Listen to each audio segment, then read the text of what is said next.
안녕하세요. 가이드 투세컨드 라이언입니다. 오늘은 신앙생활이라는 게 항상 꼭 눈에 보이고 목표가 있고 그럴 수도 있지만 꼭 그렇지만도 않을 수 있다. 그에 대해서 아브라함의 예를 들어서 말씀을 나누고자 합니다. 아브라함에 대해서는 창세기 12장에 이제 아브라함에 대해서 되어 있죠. 1절 읽어볼게요. 1절. 여호와께서 아브라함에게 이르시되 너는 너의 고향과 친척과 아버지의 집을 떠나 내가 너에게 보여줄 땅으로 가라. 내가 너로 큰 민족을 이루고 너에게 복을 주어 내 이름을 창대하게 하리니 너는 복이 될지라. 너를 축복하는 자에게는 내가 복을 내리고 너를 저주하는 자에게는 내가 저주하리니 땅의 모든 족속이 너로 말미암아 복을 얻을 것이라 하신지라. 이제 아브라함이 여호와의 말씀을 따라갔다라고 되어 있어요. 여기서 아브라함에게 하나님께서 뭐라고 말씀하셨냐면 내가 너에게 땅을 보여주겠다. 네 후대가 번성할 그 땅을 보여주고 싶으니까 너는 그 땅으로 가라. 내가 너를 인도해서 그 땅으로 그 땅을 보여주겠다. 이렇게 한 거예요. 그러니까 아브라함이 창세기 읽어보면 아브라함이 하나님의 말씀을 따라서 이제 갔고 마침내 어떤 땅에 이르렀어요.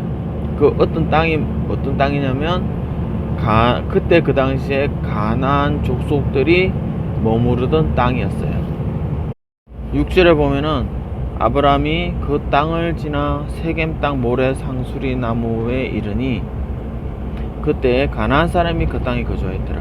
그러니까 그 땅이 그때 그 당시에 이름이 따로 있는 게 아니고 그 당시에는 가나안 사람들이 거주하고 있었어요. 그래서 그냥 가나안 땅이라고 부른 거예요. 근데 가나안 땅이란 지명, 예를 들어서 뭐 창원이면 창원, 부산이면 부산, 하나님이 부산으로 인도하셨더라. 그게 아니고 하나님께서 인도를 하셨는데 그곳이 오늘날로 말하면 가나안 땅이다. 근데 그 당시에는 특별한 지명이 없었다. 그때 그 당시에는 창원 사람이 살고 있었다. 창원 족속이 살고 있었다. 또는 부산 족속이 살고 있었다. 그러니까 그걸 보고 그냥 부산 땅, 창원 땅 그렇게 얘기하는 거죠. 여기는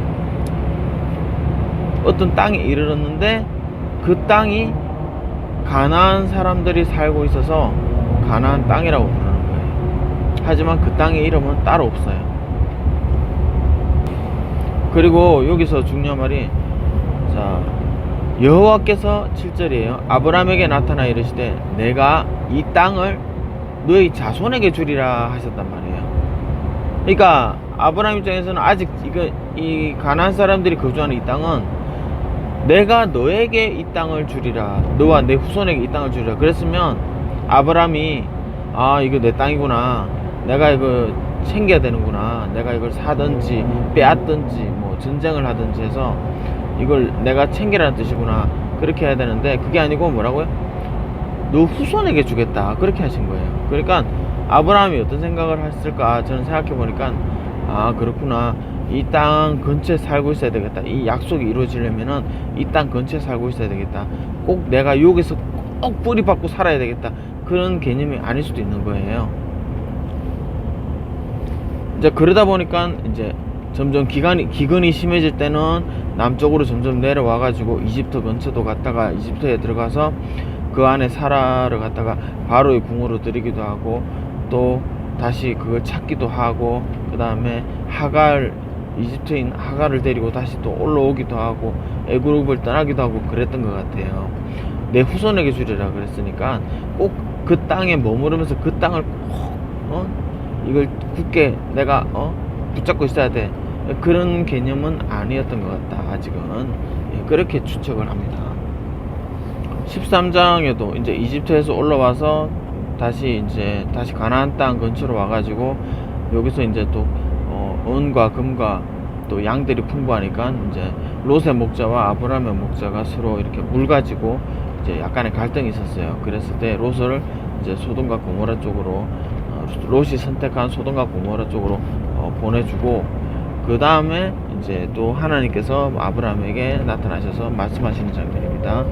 13장 15절에 보면은 보이는 땅을 14절부터 읽을게요. 롯이 아브라함을 떠난 후에 여호와께서 아브라함에게 이르시되 너는 눈을 들어 너 있는 곳에서 북쪽과 남쪽 그리고 동쪽과 서쪽을 바라보라. 15절 보이는 땅을 내가 너와 내 자손에게 주리니 영원히 이르리라. 이번에는 말씀이 바뀌었어요. 저번 장에서는 뭐였죠? 내 자손에게 주리라 그랬는데 이번에는 보이는 땅을 내가 너와 내 자손에게 주리니 영원히 이르리라. 이제 드디어 아브라함이 이것을 너에게 주겠다. 이제 그런 말씀이 생겼네요. 예, 그래서 앞으로 원래 제가 하려던 말로 돌아가겠습니다. 그러므로 우리가 신앙생활 할 때 이거 앞이 보이지 않는다. 내가 이럴 때 어떤 선택을 해야 될지 잘 모를 때가 있어요. 그럴 수 있습니다. 그리고 그런 일이 또 자주 있고요. 그럴 때는 여러분들이 우선은 이 여호와의 말씀을 따라서 간다고 할지라도 아브라함도 어떻게 해야 될지 모를 때도 많아요. 그럴 때 아브라함은 어떻게 했죠? 결국은 가게 됐습니다.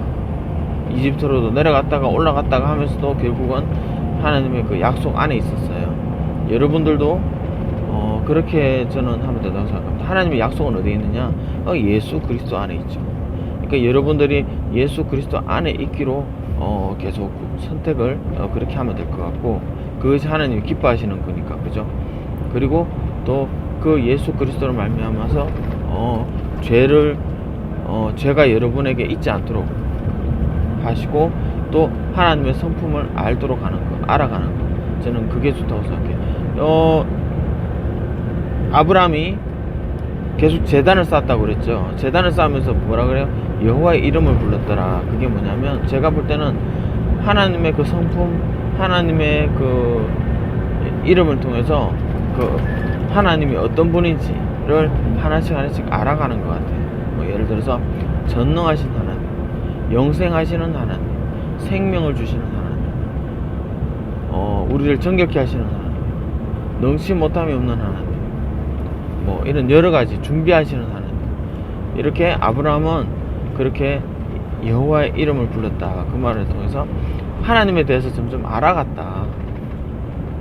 저는 그런 뜻으로 봤어요. 제단을 쌓고 희생 제사를 드리면서 그가 하나님께서 보시기에 더러운 것이 없도록 죄에서 벗어나고, 그리고 여호와의 이름을 불렀다는 말은 하나님을 점점 경험하고 하나님을 알아갔다.